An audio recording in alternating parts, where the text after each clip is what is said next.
ভালো করে ভেবে নাও, আমি একটা সন্ন্যাসী মানুষ।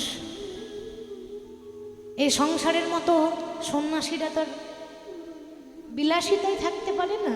কি গো, সন্ন্যাসীরা যদি মনে করে আমি এসি রুমে থাকবো, তা তো হবে না, ওটা তো নিয়ম নয়। সাধু সন্ন্যাসীদের নিয়ম হচ্ছে যেমন জুটবে তেমন কিন্তু ভোগ করতে হবে, গাছতলায় পড়ে থাকতে হবে, কোনো বিলাসিতা করলে হবে না, কোনো ভোগের জন্য কিন্তু বসে থাকলে হবে না। কেন? তাদের নিয়ম। প্রত্যেক দিন ভিক্ষা করবে, যতটুকু জুটবে ওটা নিয়ে সন্তুষ্ট থাকতে হবে, তার থেকে বেশি লোভ করা সন্ন্যাসীর নিয়ম নয়। তাহলে সন্ন্যাসীর সঙ্গী হতে আসছো, ভাবনা চিন্তা করে বলো। বলে প্রভু ভাবনা চিন্তা করে নিয়েছে, যে পক্ষে কৃষ্ণ রয় তার আবার কোনোদিন বিপদ হয়? কিন্তু বাবা বিপদটা তাদেরই বেশি করে হয়, যাই না? আমরা বলি আরে ভগবান আছে, কিসের বিপদ? কিন্তু ভেবে দেখুন না, বিপদ তো আপনাদেরই বেশি, বিপদ তো ভক্তদেরই বেশি। কেন? ভগবান নিজের মুখে বলেছে না, যে করে আমার আশ আমি তারই করি সর্বনাশ। তবু যদি না ছাড়ে আমার পাঁচ, তারপর হই আমি তার দাসের অনুদাস। এ জগতে যে ভক্তরা আমার নাম করে, দেখবেন মা, যারা ভালো মানুষ তাদের কপালে কষ্ট বেশি বাবা। আপনি লোকের ভালোই করেছেন, সারা জীবন সাহায্য করলেন, সারা জীবন লোকের ভালো করলেন, কিন্তু যত কপালে কষ্ট ভগবান আপনাকে দিয়েছে, দেয়নি? আমরা ভগবানের জন্য দুঃখ করি না, কাঁদি না, প্রভু আমি তো কারো খারাপ করিনি, তাহলে কেন এত দুঃখ দাও, কেন এত কষ্ট দাও? ভগবান বললেন যে যে আমার নাম করবে, আমার কাজ হচ্ছে তাকে রাস্তার কাঙাল করে দেওয়া, ভিখারি করে দেওয়া। তবু যদি না ছাড়ে আমার পাঁচ, তবেই হয় তার আমি দাসের অনুদাস। তা তুমি যখন সঙ্গী হতে চাইছ, বেশ, আজ থেকে আমি তোমার সঙ্গী হলাম। ভক্তকে ভগবানের সব কিছু দেয়, দেওয়ার পর কিভাবে কেড়ে নেয় সেই বিষয়টা শ্রবণ করব। সেই ভক্তটির নাম ছিল গোবিন্দ ঘোষ। বাড়ি কোথায়? না অগ্রদ্বীপ। তাই আমাদের বিষয় হচ্ছে অগ্রদ্বীপের গোপীনাথ। তো বিষয়ে যাওয়ার আগে, গৌরহরি যখন সিধাম নবদ্বীপে এসেছেন, আবির্ভূতা হলেন, আমরা বলে থাকি বাবা ভগবানের জন্ম হয়েছিল। আমরা কথায় কথায় বলি ভগবানের জন্ম হয়েছে, কিন্তু সত্যি কথা বলতে গেলে কথাটা কি সঠিক হচ্ছে বাবা? ভগবানের জন্ম হয়? জন্ম তো আমাদের মতো সাধারণ মানুষের হয়, ভগবানের তো জন্ম হয় না, ভগবানের আবির্ভাব হয়। কংসের কারাগারে ভগবান জন্ম নেয়নি, ভগবান আবির্ভূত হয়েছিলেন দেবকীর গর্ভে। তো গৌরহরি যখন সিধাম নবদ্বীপে এলেন গৌর হয়ে, গৌরহরি সবাইকে হরিনাম বিলিয়ে দিলেন, কারোর মধ্যে বিচার করলেন না, কি উঁচা নিচা, সবাইকে এক করে দিলেন। তা গৌরহরি সকলকে ভালোবাসতেন। আপনারা জবন হরিদাসের কথা তো শুনেছেন। জবন আমরা জানি, জবন মানে জাতিতে মুসলমান। তো যে হরিদাস আজকে মুসলমান কুলে জন্ম নিয়েছে, সেই হরিদাস পূর্বজন্মে কে ছিল? সৃষ্টিকর্তা ব্রহ্মা। অহংকারে মত্ত হয়েছিল। ভগবান তো কারোর অহংকার দেখে না, তো ব্রহ্মার অহংকার চূর্ণ করার জন্য ব্রহ্মাকে আবার জবন কুলে জন্ম নিতে হয়েছিল। নাম হয়েছিল হরিদাস, নাম ছিল হারেশ, হারেশ থেকে হয়েছিল হরিদাস। এবার হরিদাস যে ব্রহ্মা সেটা তো সবাই জানতো না, একমাত্র মহাপ্রভু ছাড়া। তো মহাপ্রভু যখন হরিদাসকে জড়িয়ে ধরতো, আলিঙ্গন করত, ভালোবাসত, ভগবান তো ভক্তকে সবসময় ভালোবাসে। তা নবদ্বীপে যারা পণ্ডিত ছিল বাবা, যারা ব্রাহ্মণ সমাজ, তখনকার সময়ে নবদ্বীপের বড় বড় পণ্ডিত বাস করতো, যাদের পাণ্ডিত্য ছিল, শাস্ত্রজ্ঞান ছিল, কথায় কথায় বিচার করত, কথায় কথায় দোষ ধরত। তা যারা বড় বড় পণ্ডিত ব্রাহ্মণরা ছুটে এসে বলছে, নিমাই তুমি ব্রাহ্মণের ছেলে হয়ে ওই হরিদাসকে এত ভালোবাসছো, হরিদাসকে হরিনাম বিলিয়ে দিচ্ছ, হরিদাসকে নিজের ঘরের ভেতরে নিয়ে যাচ্ছ, তার জন্য তোমার জাতটাই তো চলে গেল, আজ থেকে তোমার ব্রাহ্মণ জাতটাই নষ্ট হয়ে গেল, তোমার তো জাত মরে গেল। আমরা ব্রাহ্মণ, আজ থেকে তোমার বাড়িতে এক গ্লাস জল পর্যন্ত পান করব না। কেন? তুমি ব্রাহ্মণের ছেলে হয়ে এভাবে জাতপাত মানো না, যাকে তাকে ধরে আলিঙ্গন করো, যাকে তাকে ধরে হরিনাম বিলিয়ে দাও। আরে ভেদাভেদ তো রাখতে হবে, ব্রাহ্মণ বলে কথা। মহাপ্রভু বলেছিলেন, আচ্ছা জাতটা যদি আমার চলে গেল তাহলে কি করলে জাত ফিরে আসবে? লক্ষ্য করুন, তখন নবদ্বীপের ব্রাহ্মণরা পণ্ডিতরা বলেছিলেন একটা উপায় আছে, যে কাজটা করলে তোমার জাত ফিরে আসবে। কি উপায়? না, তোমার বাড়িতে সমস্ত ব্রাহ্মণদেরকে সেবা করাতে হবে, মানে ব্রাহ্মণ সেবা করাতে হবে, কিন্তু শর্ত হলো এই যে আমরা নিজের হাতে রান্না করে খাবো, নিজের হাতে রান্না করে সেবা করব। তোমার কাজ হচ্ছে শুধু রান্নার যা যা লাগে, চাল ডাল যেসব লাগবে সেগুলো তুমি জোগাড় করবে, রান্না আমরা নিজের হাতে করব। বলে তাই হলো। তাই যদি হয়, ব্রাহ্মণদেরকে সেবা করালে যদি আমার জাত ফিরে আসে, আমিও যাতে ব্রাহ্মণ, আমার জাত যদি ফিরে আসে আমি তাই করব। পরের দিন সকালবেলায় গোটা নবদ্বীপের প্রত্যেকটা ব্রাহ্মণকে নিমন্ত্রণ করেছে। বাবা, এবার সমস্ত ব্রাহ্মণ ছুটে এলো, দেখছে রান্নার চাল ডাল সব ব্যবস্থা হয়ে গেছে, উনুনও তৈরি করেছে, কিন্তু আগুনটা দেয় নাই। এবার আগুন না দিলে উনুন ধরবে মা? কি বাবা, আগুনটা যদি না জ্বালাই তাহলে উনুনটা জ্বলবে মা? জ্বলবে না। তাহলে ব্রাহ্মণরা এসে বলছে, নিমাই তুমি সব কিছু দিয়েছো, চাল ডাল যা কিছু লাগে সব আয়োজন করেছো, আগুনটা দিলে না কেন? আমি যদি আগুনটা না পাই তাহলে উনুনটা জ্বালবো কি করে? আগুনের ব্যবস্থা করে দাও। মহাপ্রভু তখন বলেছিলেন, ব্রাহ্মণগণ, শুনেছি শাস্ত্রে বলেছে যারা প্রকৃত ব্রাহ্মণ হয় তাদের মুখ থেকে নাকি আগুন বের হয়। কি গো, ঠিক তো? আগেকার দিনে তো এটাই বলা হতো যে ব্রাহ্মণদের মুখ থেকে নাকি আগুন বের হয়। আচ্ছা, ব্রাহ্মণদের মুখ থেকে যদি আগুনই বের হয় তাহলে আমি আগুন দেবো কেন? আপনারা মুখ থেকে ফু দিয়ে আগুন বের করে উনুন জ্বালিয়ে নেন। ও, তার মানে আমাদেরকে অপমান করার জন্য ঘরে ডেকেছিলে? এরকম কখনো হয় যে ফু দিলে আগুন জ্বলে যায়? এরকম তো কোনোদিন হয় না, অসম্ভব। হয় গো, হয়। ভক্তের মতো ভক্ত হলে নিশ্চয়ই হয়। আপনারা যদি অনুমতি দেন তাহলে এই কাজটা আমি একবার হরিদাসকে দিই। হরিদাসকে যেই না ডাকা হলো, হরিদাস কিন্তু আসছে না, অনেকটা দূরে দাঁড়িয়ে আছে। কেন? জবন তো মুসলমান কুলে জন্ম নিয়েছে কর্মের ফলে, কারণ সে ব্রহ্মা, শুধু কুকর্ম করার জন্য নিজ কুলে জন্মগ্রহণ করেছে। তো দূরে হরিদাস দাঁড়িয়ে আছে। প্রভু, আমি কি করে যাব বলো? সবাই তো ব্রাহ্মণ আর আমি জবন, আমি কি করে যাব? মহাপ্রভু বললেন, হরিদাস, এই কাজ যদি কেউ করতে পারে তুমি ছাড়া আর কেউ পারবে না। তুমি একবার এসে প্রমাণ করে দাও যে ভগবানকে পেতে গেলে পাণ্ডিত্য দিয়ে নয়, ভগবানকে পেতে গেলে রাজ ঐশ্বর্য দিয়ে নয়, ভগবানকে পেতে গেলে একমাত্র ভক্তি দিয়ে পাওয়া যায়। তুমি সেটা প্রমাণ করে দাও। যখন হরিদাস এসে যেই না উনুনে ফু দিয়েছে, অমনি সঙ্গে সঙ্গে উনুন জ্বলে গেছে। সবাই অবাক, আমরা ব্রাহ্মণ হয়ে পারলাম না, সে হারেস থেকে হরিদাস হয়েছে, সে কি করে আগুন জ্বালিয়ে দিল উনুনে?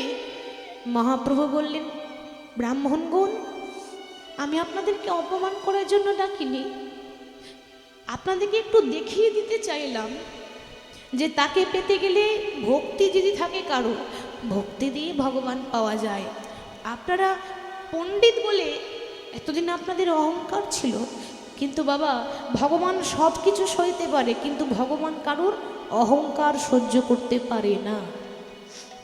তাহলে ভগবান জাতির বিচার করেননি, উঁচা নিচে সকলকে এক করে দিলেন।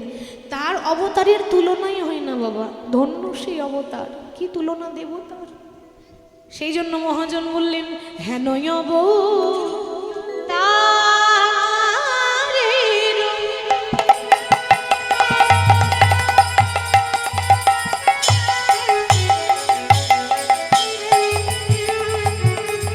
তুলনা দিতে নারী,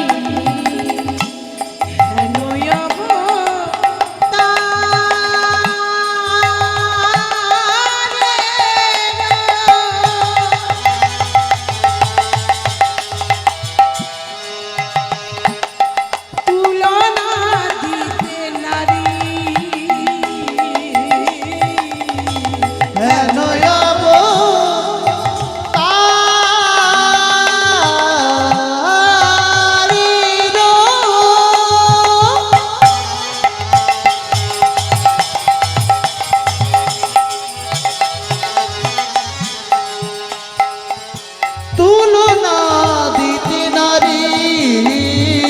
ওই দেখো সংকীর্তনের মাঝে নাচে ফুলের বইহার। ওই দেখো সংকীর্তনের মাঝে নাচে ফুলের বইহারি। আজ সংকীর্তনের মাঝে নাচে ফুলের বইহার। দেখো দেখো সংকীর্তনের মাঝে নাচে ফুলের বইহারি। বলি এমন দয়াল আর হবে না না আর হবে না। এমন দয়া আর হবে না। সেজে যেতে সেধে নাম বিলাই দেয়। বলি এমন দয়াল আর হবে না। সেজে যেতে নাম বিলাই দেন, এমন দয়াল আর হবে না। সেদিন আমি বিলাই দেয়। এমন দয়াল আর হবে না। সেদিন আমি দেয়। এমন দয়াল আর হবে না। সেদিন আমি দেয়। এমন দয়াল আর হবে না। সেদিন আমি দেয়। এমন দয়াল আর হবে না। সেদিন আমি দেয়।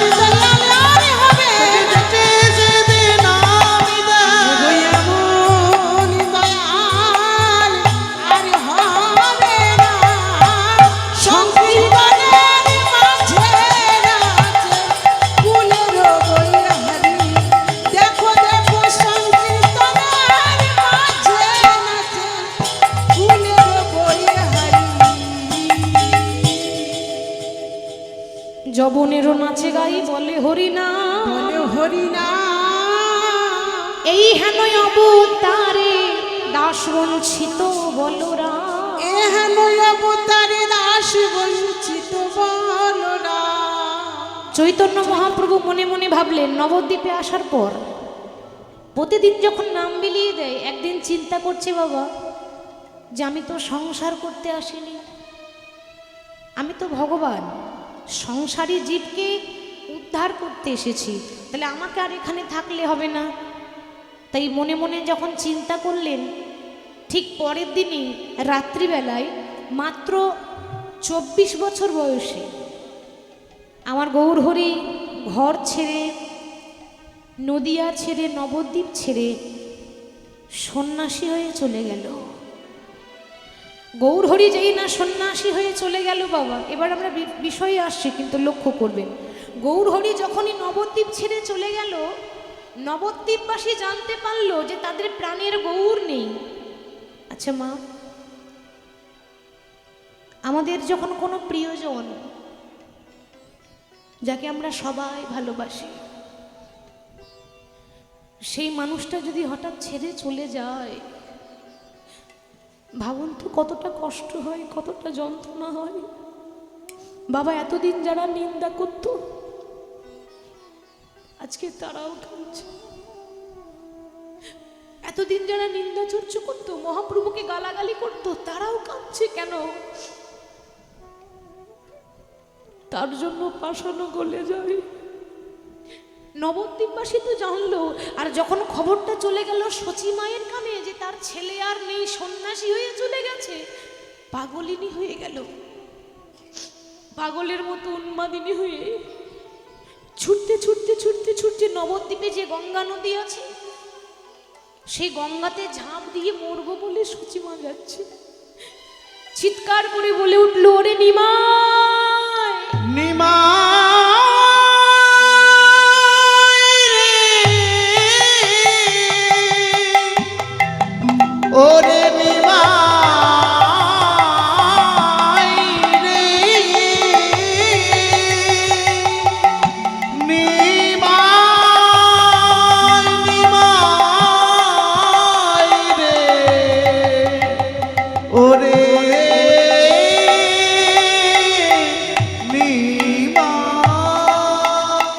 নিমাই বাবা এ কি করলি? ওই জন্য কি তোকে নবদ্বীপের শ্রেষ্ঠ পণ্ডিত করেছিলাম? বাবা পণ্ডিতের কি এই রীতি যে মা কাঁদিয়ে চলে যায়? তুই তো নবদ্বীপের পণ্ডিত ছিলিস, তুই তো ব্রাহ্মণের ছেলে, তুই তো জানতিস কোন শাস্ত্রে লেখা আছে যে মাকে কাঁদিয়ে গেলে ছেলের বুঝি সুখ হয়? যে মা তোকে জন্ম দিল সেই মাকে কাঁদিয়ে তুই চলে গেলি। এ জগতে যার সন্তান নেই তার দুঃখ আলাদা, তার মন বোঝে যে আমার তো কোনো সন্তান নেই, আমাকে মা বলে ডাকার মতো কেউ নেই। কিন্তু এ জগতে যদি মা কারোর সন্তান থাকতেও যদি না থাকে, সন্তান থাকতেও যদি সন্তানের সুখ না পায়, তাহলে ভাবুন সেই মায়ের দুঃখটা কতখানি। এতদিন তো মা মা বলে কেউ ডাকতো, আজকে সেটাও বলে ডাকার মতো কেউ নাই। ওরে তুই কেন মা কাঁদিয়ে চলে গেলি? কিন্তু এখানে প্রশ্ন হচ্ছে দোষটা কি ভগবানের? ভগবান যে মা কাঁদিয়ে চলে গেল দোষটা ভগবানের?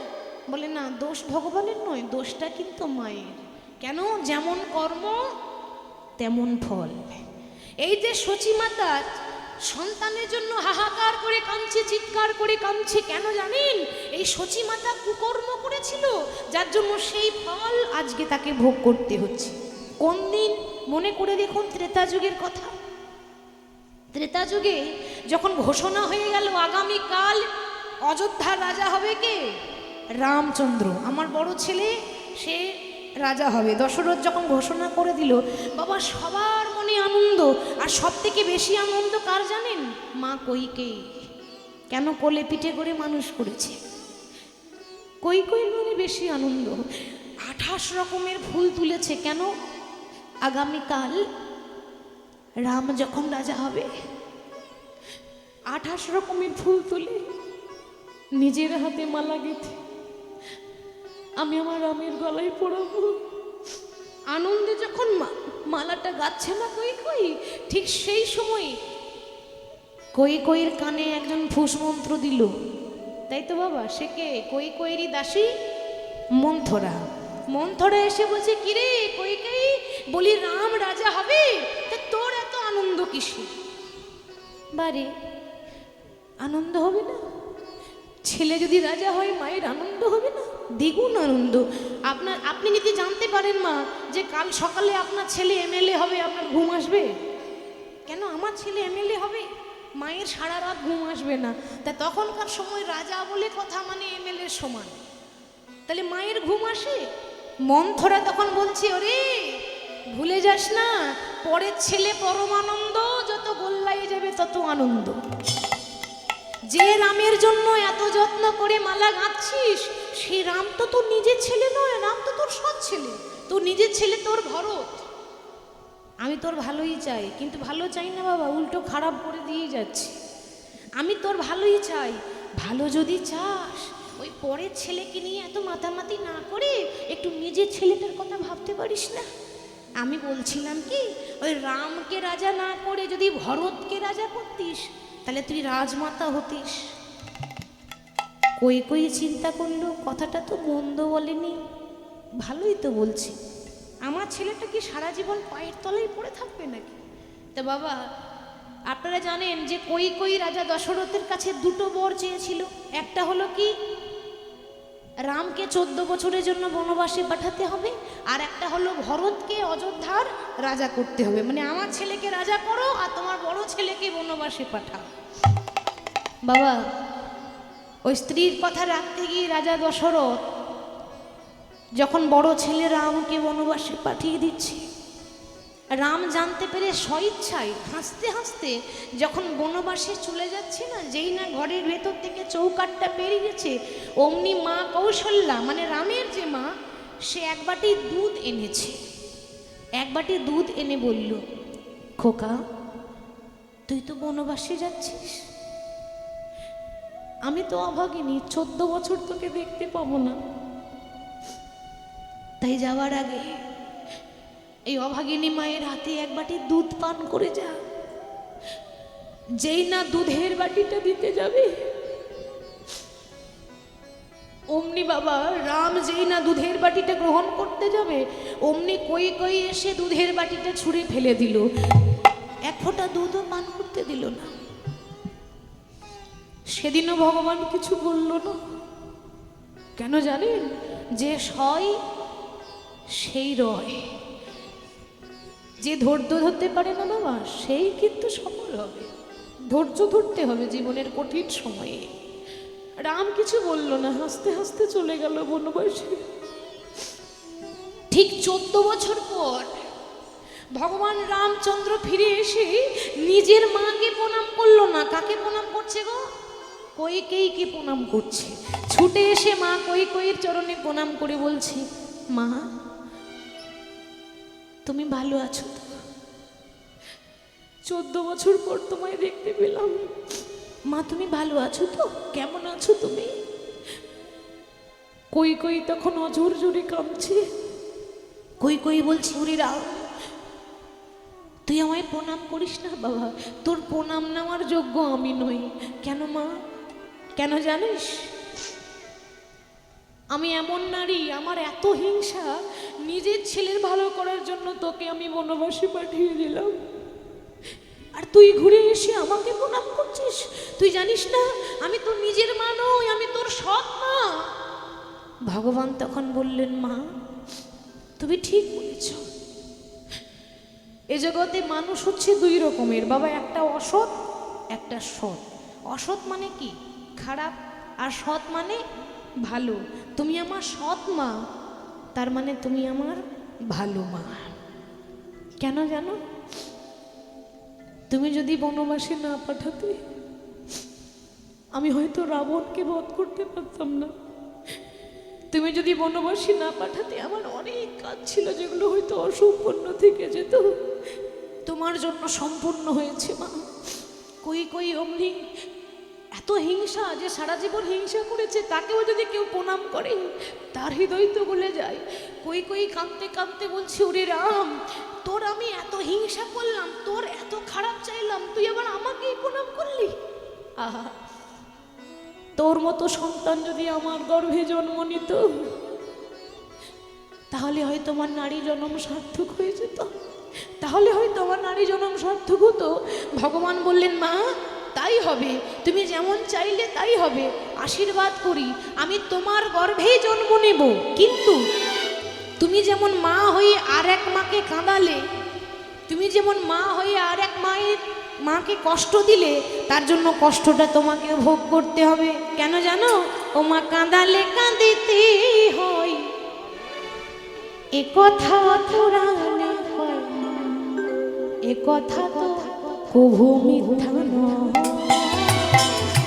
কাঁদালে কাঁদিতে হয়, এ কথা পুরাণে কয়, এ কথা তো কভু মিথ্যা নয়। মাগো কাঁদালে কাঁদিতে হয়, এ কথা পুরাণে কয়, এ কথা তো কভু মিথ্যা নয়। যেমনই করিবে কর্ম তেমনই ফল ভোগ হয়, এ কথা তো কভু মিথ্যা নয়।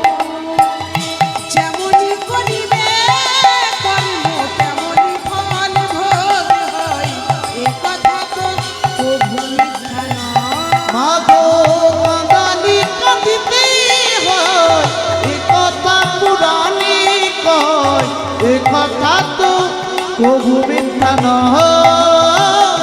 কাঁদালে কাঁদিতে হয়, এ কথা পুরাণে কয়, এ কথা তো কভু মিথ্যা নয়।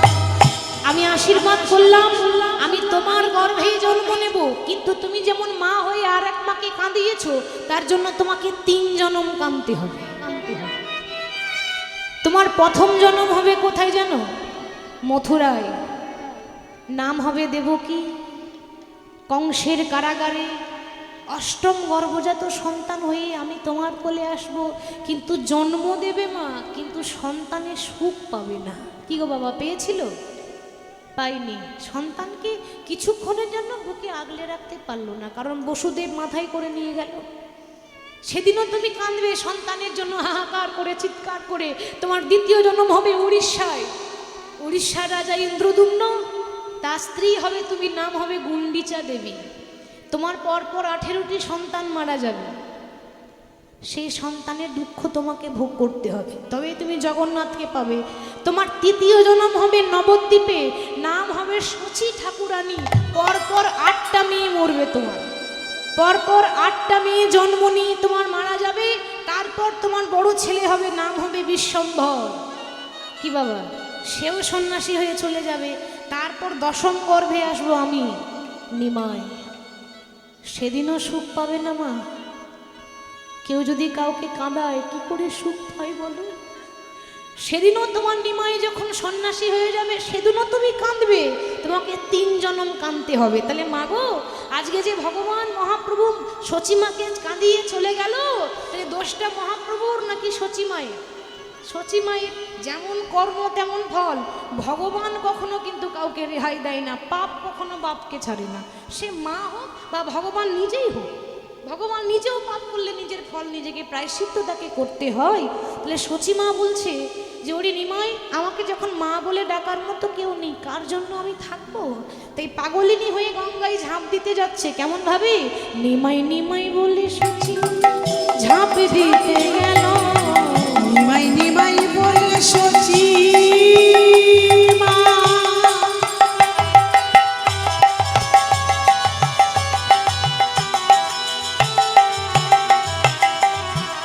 এই প্রাণে আর রাখিব না,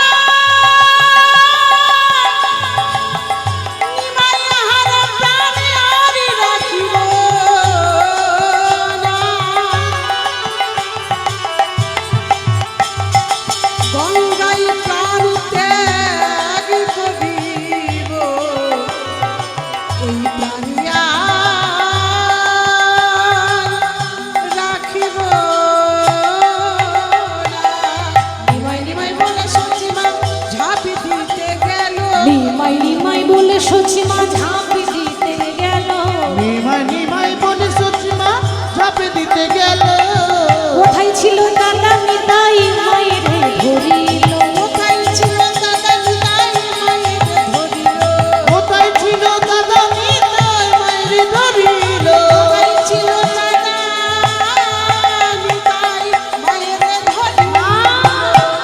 নিত্যানন্দ ছুটে এসে আগলে ধরেছে। মা, বলি আমি কি তোমার ছেলে নই? মা, আমি কি তোমার ছেলে নই?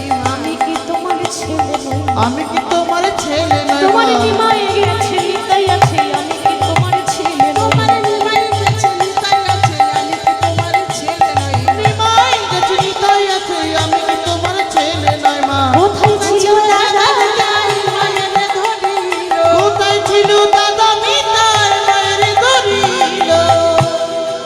নিত্যানন্দ, যাকে সবাই বলে পাগল নিতাই। নিতাই নাম কেন হয়েছে জানেন? নাম তো তার নিত্যানন্দ, কিন্তু সবাই নিতাই বলে কেন? এ জগতে আমাকে যে যা দেয় আমি নিতাই, তাই তো আমার নাম নিতাই। তা নিত্যানন্দ মাকে জড়িয়ে ধরেছে। মা, কি করছো তুমি? গঙ্গায় ঝাঁপ দিচ্ছ কেন? তোমার নিমাই নেই তো কি হয়েছে? তোমার নিতাই তো আছে। তুমি আমায় গর্ভে ধারণ করোনি বলে, তাই বলে কি আমি তোমার ছেলে নই? আমিও তো তোমার ছেলের মতো। তোমার নিমাই নেই তো কি হয়েছে? তোমার নিত্যানন্দ তো আছে। সচিমা কাঁদতে কাঁদতে বলে উঠল, ওরে পাগল নিতাই, তুই যখন আমাকে মা বলে ডেকেছিস, পারবি পারবি আমার নিমাইকে আমার কাছে ফিরিয়ে আনতে? মা, তুমি তো জানো তোমার নিমাই সন্ন্যাসী হয়ে চলে গেছে, সে আর ফিরবে না। তুই না বলেছিস তুই আমার সন্তান? এই অভাগিনী মায়ের কথা রাখ। আমার শেষ ইচ্ছা। আমি জানি যে সন্ন্যাসী হয়ে যায় সে ঘরে ফিরে আসে না। আমার অন্তিম ইচ্ছা, আমার নিমাইকে আমার সঙ্গে একটু সাক্ষাৎ করিয়ে দে। নিত্যানন্দ বলে উঠল, মা তবে তাই যদি হয়, এই গঙ্গার তীরে দাঁড়িয়ে প্রতিজ্ঞা করলাম, মা গঙ্গাকে সাক্ষী রেখে তোমায় কথা দিয়ে গেলাম, তোমার ছেলে যদি সন্ন্যাসী হয়েও যায় তবু তোমার সঙ্গে সাক্ষাৎ করাবো। আর তোমার ছেলে যদি সন্ন্যাসী না হয়ে যায়, তা না হয়ে থাকে, তবুও তোমার সঙ্গে সাক্ষাৎ করাবো। এই যে কথা দিল, প্রতিজ্ঞা করলো, এরপরে আপনারা সকলে জানেন যে নিত্যানন্দ হাঁটতে হাঁটতে হাঁটতে হাঁটতে পথ ভুলে গিয়েছিল, মানে সে বৃন্দাবনের পথ চিনে না। তো নিত্যানন্দ কি করলো, যখন দেখছি ভাই আমার পথ চিনে না বৃন্দাবনের, তো মহাপ্রভু কতগুলো বালককে জিজ্ঞাসা করছে, ওরে বালক বলতে পারিস বৃন্দাবনের পথ কোনটা? মহাপ্রভু চেনে না বৃন্দাবনের রাস্তা। তখন নিত্যানন্দ ওই ছোট ছোট ছেলেগুলোকে শিখিয়ে দিয়েছিল যে আমার ভাই যদি জিজ্ঞাসা করে বৃন্দাবনের পথ কোনটা, তা তোরা যেন শান্তিপুরের পথটা দেখিয়ে দিস। ছলনা করে মহাপ্রভুকে শান্তিপুরের পথ দেখিয়েছিল, মানে ভুল রাস্তা দেখিয়েছিল। মহাপ্রভু ভাবছে এটা বৃন্দাবনের রাস্তা, কিন্তু ওটা শান্তিপুরের রাস্তা, মানে ঘুরে পুনরায় নবদ্বীপ যাচ্ছে। পুনরায় যখন শান্তিপুরে গিয়ে দাঁড়িয়েছে, দেখছে সাক্ষাতে মা দাঁড়িয়ে আছে। কি মা? আপনারা সবাই জানেন শান্তিপুরে অদ্বৈত আচার্যের ঘরে মা ও ছেলের পুনরায় মিলন হয়েছিল সন্ন্যাসী হওয়ার পরে।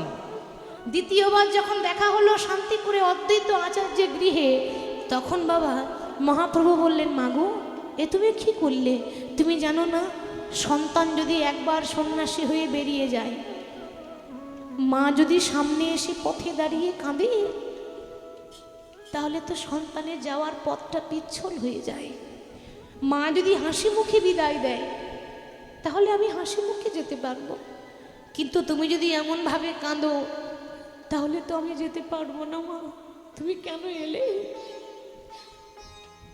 সচিমা বলে উঠল, ওরে নিমাই, তুই জগতের কথাটা ভাবলি, কিন্তু আমার কথাটা একবারও ভাবলি না, চিন্তা করলি না একবারও যে সন্তানকে ছেড়ে মা কি করে থাকবে।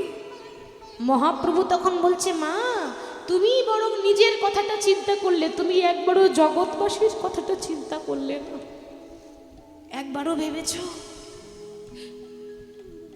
আমি যেমন তোমার সন্তান, তুমি যেমন আমার মা, এই জগৎবাসী প্রত্যেকটা মানুষ আমার সন্তান, আমি তার মাতা পিতা। ছেলে যদি ভুল রাস্তায় হাঁটে, মা বাবার কর্তব্য তার হাতটা ধরে সঠিক পথ দেখিয়ে দেওয়া। এ জগতে প্রত্যেকটা সন্তান, তারা কেউ হরিনাম করতে চায় না, তারা কুপথে চলে যায়। তাই আমি এসেছি তাদেরকে সঠিক রাস্তা ধরিয়ে দেওয়ার জন্য। আমাকে যেতেই হবে মা, আমি আর থাকতে পারবো না। তাই কাঁদতে যদি হয় তাহলে আমার জন্য কেঁদো না। কেন জানো? কাঁদিলে নিমাই বলে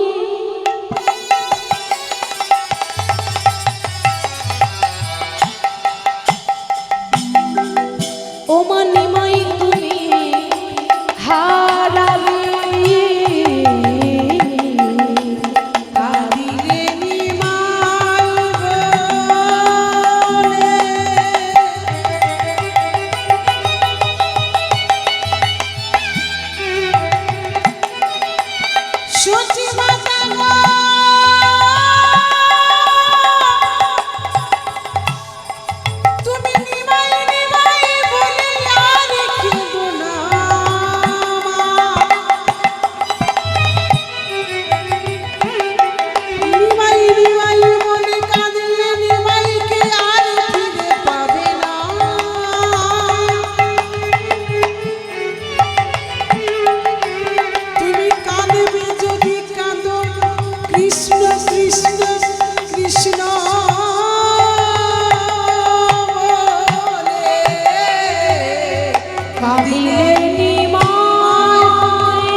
কৃষ্ণ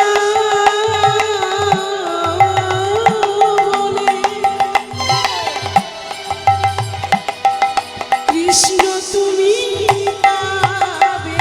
কাঁদো কৃষ্ণ কৃষ্ণ কৃষ্ণ বলে কৃষ্ণ নিতাই গৌর হরি বল। কৃষ্ণ বলে কৃষ্ণ কৃষ্ণ কৃষ্ণ বলে মাগো আর নিমাই বলে কেদো নামা কাঁদো কৃষ্ণ কৃষ্ণ কৃষ্ণ বলে আর নিমাই বলে কেদো নামা কাঁদো কৃষ্ণ কৃষ্ণ কৃষ্ণ বলে।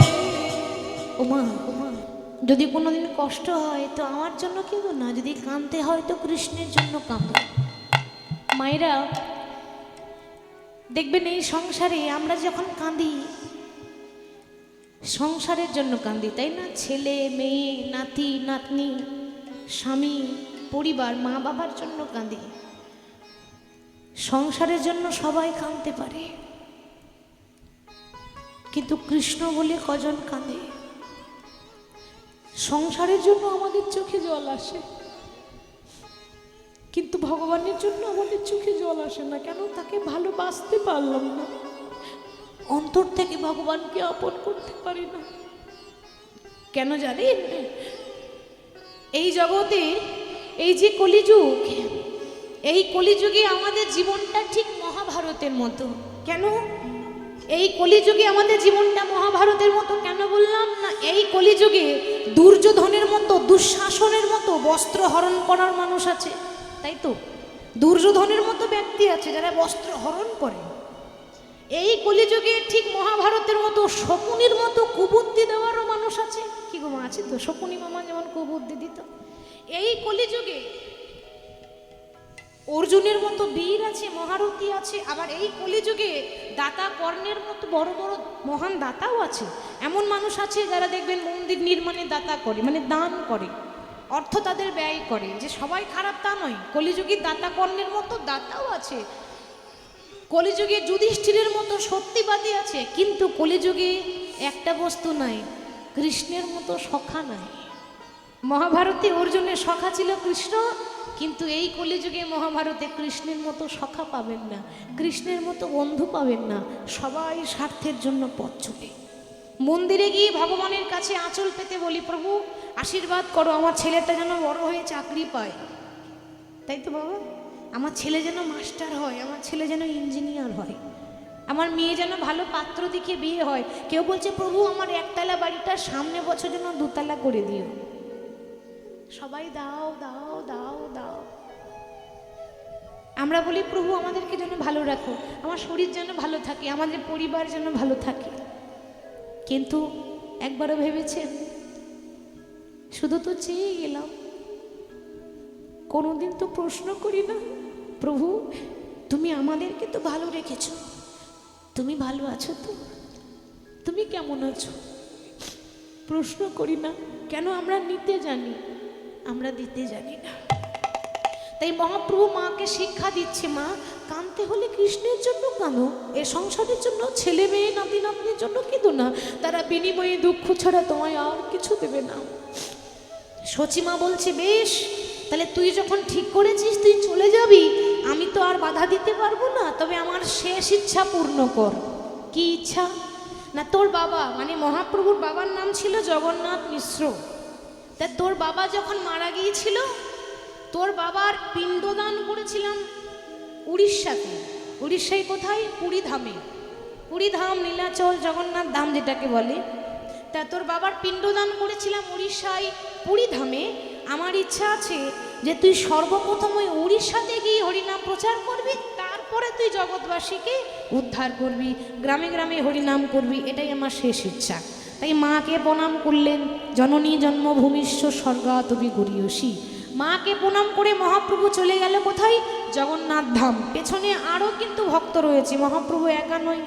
তা যখন ভক্তকে সঙ্গে করে নিয়ে যাচ্ছে, বাবা জয় জগন্নাথ জয় জগন্নাথ জয় জয় জয় জয় জয় জগন্নাথ জয় জগন্নাথ জয় জগন্নাথ জয় জয় জয় জয় জয় জগন্নাথ জয় জগন্নাথ জয় জগন্নাথ জয় জয় জয় জয় জগন্নাথ জয় জগন্নাথ জয় জগন্নাথ জয় জয় জয় জয় জয় জগন্নাথ জগন্নাথ স্বামী নয়ন পথগামী ভব তুমে ভব তুমে জগন্নাথ স্বামী নয়ন পথগামী ভব তুমে ভব তুমে জগন্নাথ স্বামী জয় জয় জয় জয় জয় জগন্নাথ জয় জগন্নাথ জয় জগন্নাথ জয় জয় জয় জয় জয় জগন্নাথ জয় জগন্নাথ জয় জগন্নাথ জয় জয় জয় জয় জয় জগন্নাথ জয় জগন্নাথ জয় জগন্নাথ জয় জয় জয় জয় জয় জগন্নাথ মহাপ্রভু পৌঁছে গেল জগন্নাথ ধামে। বলি জগন্নাথ ধাম কি জয়। জগন্নাথ ধাম কি জয়।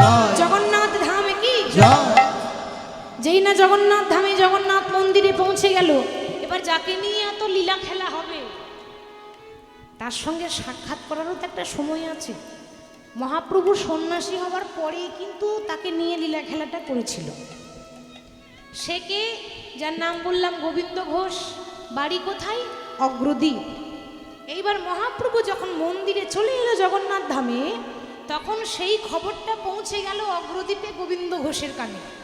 চিন্তা করলেন যে সবাই বলে যেই গৌর সেই কৃষ্ণ সেই জগন্নাথ, ঠিক তো বাবা? আমরা মনে করি কৃষ্ণ আলাদা, গৌর আলাদা, জগন্নাথ আলাদা, বলে না, যেই গৌর সেই কৃষ্ণ সেই জগন্নাথ। তাহলে আমার প্রভু, আমার সোনার গৌর এতদিন নবদ্বীপে ছিল, কিন্তু আমি আমার গৌরকে ধরার মতো ধরতে পারলাম না। কি গো, ধরার মতো ধরতে পারলাম না কেন বললেন? ভগবানকে ধরলে হবে না, ধরার মতো ধরতে হবে। ভগবানকে ডাকলে হয় না, ডাকার মতো ডাকতে হবে, মানে অন্তর দিয়ে ডাকতে হবে। সেই জন্য ভগবান বললেন, এই জগতে ভক্তই আমার মাতা পিতা, ভক্তই আমার গুরু, ভক্ত রেখেছে নাম বাঞ্ছা কল্পতরু। ভক্তই আমার প্রাণ, ভক্তই আমার প্রাণ, ভক্তই আমার প্রাণ। ভক্ত আমার প্রাণ, ভক্ত আমার প্রাণ, ভক্ত আমার প্রাণ, ভক্ত আমার প্রাণ, ভক্ত আমার প্রাণ, ভক্ত আমার প্রাণ, ভক্ত আমার প্রাণ, ভক্ত আমার প্রাণ, ভক্ত আমার প্রাণ। ভক্ত যদি খাওয়াই মোরে যত্ন করে খাই, আরে ভক্ত যদি না খাওয়ায় সেদিন উপবাসে রয়। ভক্ত যদি খাওয়াই মোরে যত্ন করে খাই, ভক্ত যদি না খাওয়াই উপবাসে রয়। আমার ভক্ত যদি খাওয়াই মোরে যত্ন করে খাই, ভক্ত যদি না খাওয়ায় সেদিন উপবাসে রয়। ভক্ত যদি খাওয়াই মোরে যত্ন করে খাই, ভক্ত যদি না খাওয়াই উপবাসে রয়। ভক্ত আমার প্রাণ, ভক্ত আমার প্রাণ, ভক্ত আমার প্রাণ। ভক্ত আমার প্রাণ, ভক্ত আমার প্রাণ, ভক্ত আমার প্রাণ, ভক্ত আমার প্রাণ, নিতাই গৌর হরি বল। ভক্ত আমার প্রাণ, ভক্তই আমার প্রাণ, ভক্তই আমার সব। তো মহাপ্রভু জগন্নাথ মন্দিরে আছেন, আর ওদিকে অগ্রদ্বীপে গোবিন্দ ঘোষ, সে অগ্রদ্বীপ ছেড়ে, গ্রাম ছেড়ে এবার গৌরকে দেখব বলে জগন্নাথ ধাম যাচ্ছে। তা গোবিন্দ ঘোষ যখন হাঁটতে হাঁটতে আসছে, খালি পায়ে হাঁটতে হাঁটতে এসছে বাবা, তখন তো যানবাহন এত ছিল না। হেঁটে হেঁটে কোথায় অগ্রদ্বীপ আর কোথায় জগন্নাথ ধাম, উড়িষ্যায়। এক জেলা থেকে আরেক জেলা, এক রাজ্য থেকে আরেক রাজ্য, পশ্চিমবঙ্গ ছেড়ে উড়িষ্যা রাজ্য। তো হেঁটে হেঁটে যখন যাচ্ছে তখন গোবিন্দ ঘোষ বলতে বলতে যাচ্ছে, ভাবতে ভাবতে যাচ্ছে, প্রভু অনেক আশা করে তোমার জন্য যাচ্ছি, কেন জানো? তোমার চরণে যদি একটু ঠাঁই পাই। আমি তো অনাথ, ছোটবেলায় সব হারিয়ে ফেলেছি, তোমার চরণে আমি কৃপা পাবো তো? তুমি আমায় দয়া করবে তো? আশীর্বাদ করো। আমি যদি তোমার কাছে যেতে না পারি, তুমি যেন আমার হাতটা ধরে পার করে নিও। হরি বল। আমরাও কিন্তু মায়ার সংসারে মত্ত হয়ে আছি বাবা। আমাদেরকেও কিন্তু একদিন বৈতরণী পার হতে হবে, তাই না? প্রত্যেকটা মানুষকে শেষের বেলায় বৈতরণী নদীতে পার হয়ে যেতে হয়। আর সেই বৈতরণী পার করার জন্য মাঝিটাকে গো গোবিন্দ, সেই তো কান্ডারি, সেই তো মাঝি। সেদিন কোনো কড়ি লাগে না, যদি কারো ভক্তি থাকে ভক্তের হাতে ধরে এপার থেকে ওপারে পার করে দেয়। সেই জন্য গোবিন্দ ঘোষ প্রার্থনা করছে, প্রভু আমার জীবনটা হচ্ছে একটা নৌকা, আর এই নৌকার মাঝি হলে তুমি, তাই তোমার চরণে সঁপে দিলাম আমার জীবনে নদী, তুমি নাইয়া।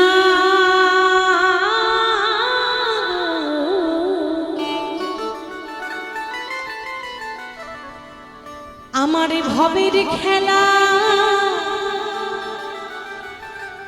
সঙ্গ হলো রে,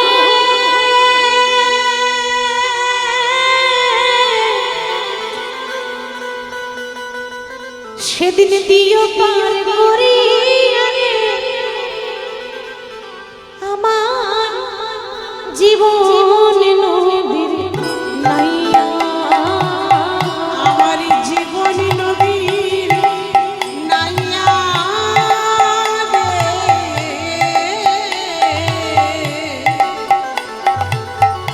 এই ভবের খেলা সাঙ্গ হলো রে,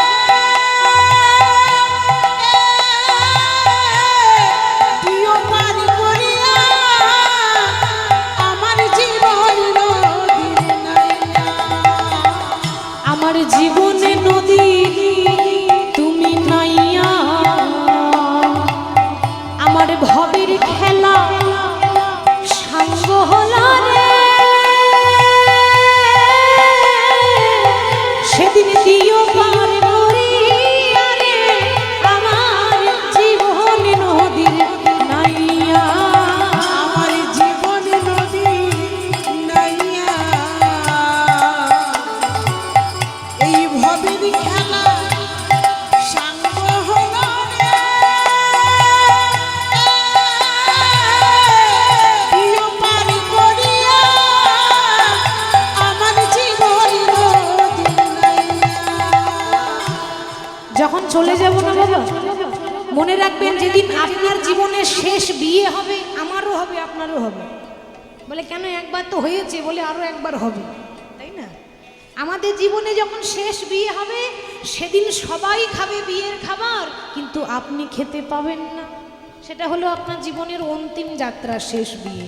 প্রভু কামনা বাসনার ঘাটে আমি বেঁধেছিলাম ভাষা, মন কামনা বাসনার বেঁধেছিলাম বাসা, আমি কামনা বাসনার হাটে বেঁধেছিলাম বাসা। আমি কামনা বাসনার হাতে বেঁধেছিলাম বাসা। সেই বাসায় আমার আজ ভেঙে গেল রে, সেদিন দিও পার করিয়া আমার জীবন নদী নাইয়া।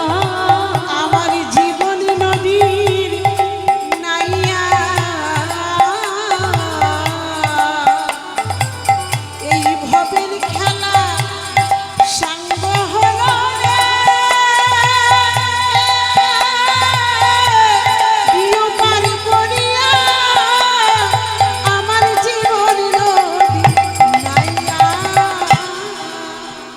প্রভু আমি যদি যেতে না পারি তুমি যেন হাতে ধরে পার করে নিও।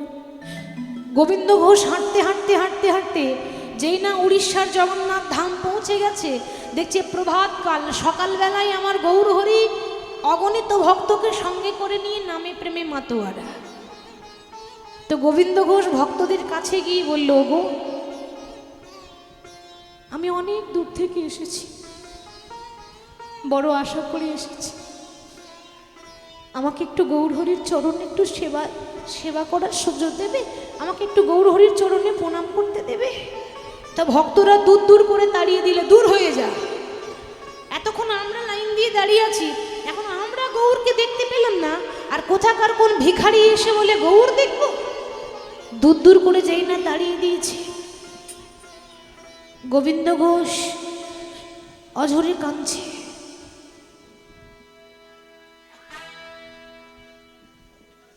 গোবিন্দ ঘোষ আছাড় খেয়ে কাঁদছে। চিন্তা করলো এত দূর থেকে হলে আমার গৌরহরির চরণ দর্শন পেলাম না, সেবা করতে পেলাম না, একবার যদি চরণটা স্পর্শ করতে পেতাম আমার জীবনটা ধন্য হয়ে যেত। বেশ, কথাতে আছে বাবা, আশাতেই চাষা খাটে, তাই না? আশা ছাড়লে হবে না। কেন? আমরা বলি কই ভগবান তো কৃপা করলো না।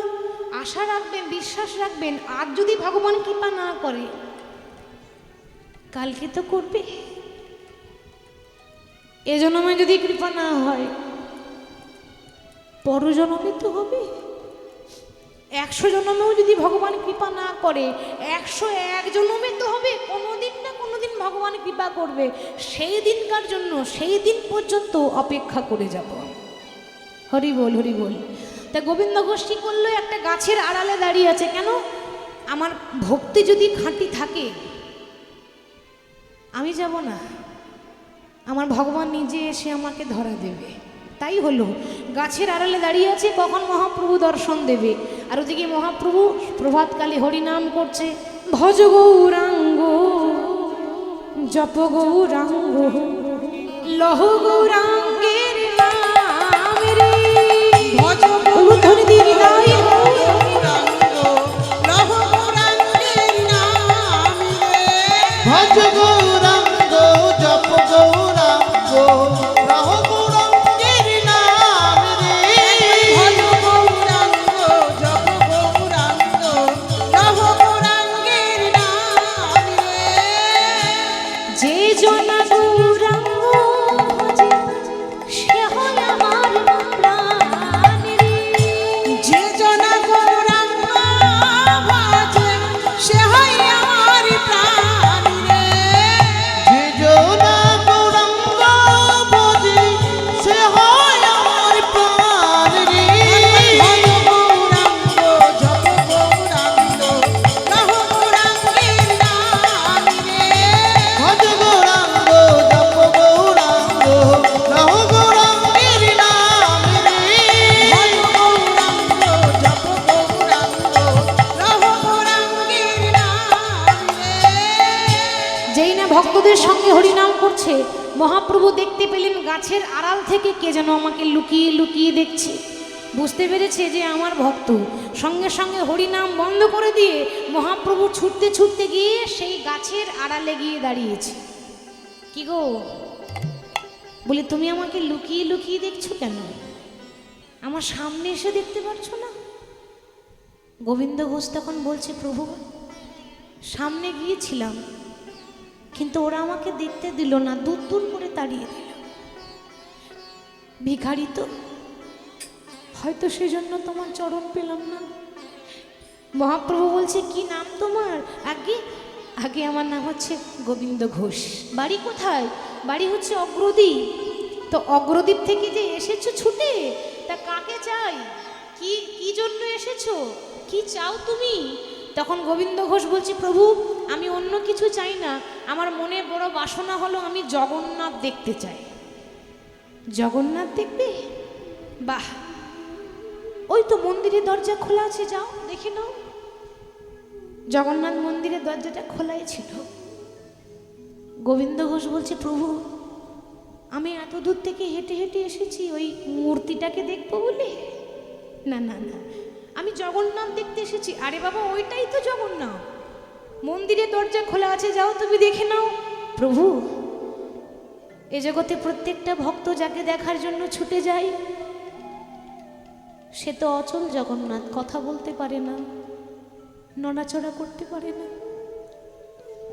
আর আমি যে জগন্নাথ দেখতে এসেছি, সে সাক্ষাৎ সচল জগন্নাথ, কথা বলতে পারে, হাসতে পারে, কাঁদতে পারে, আবার গড়াগড়ি দিয়ে নাম গাইতে পারে।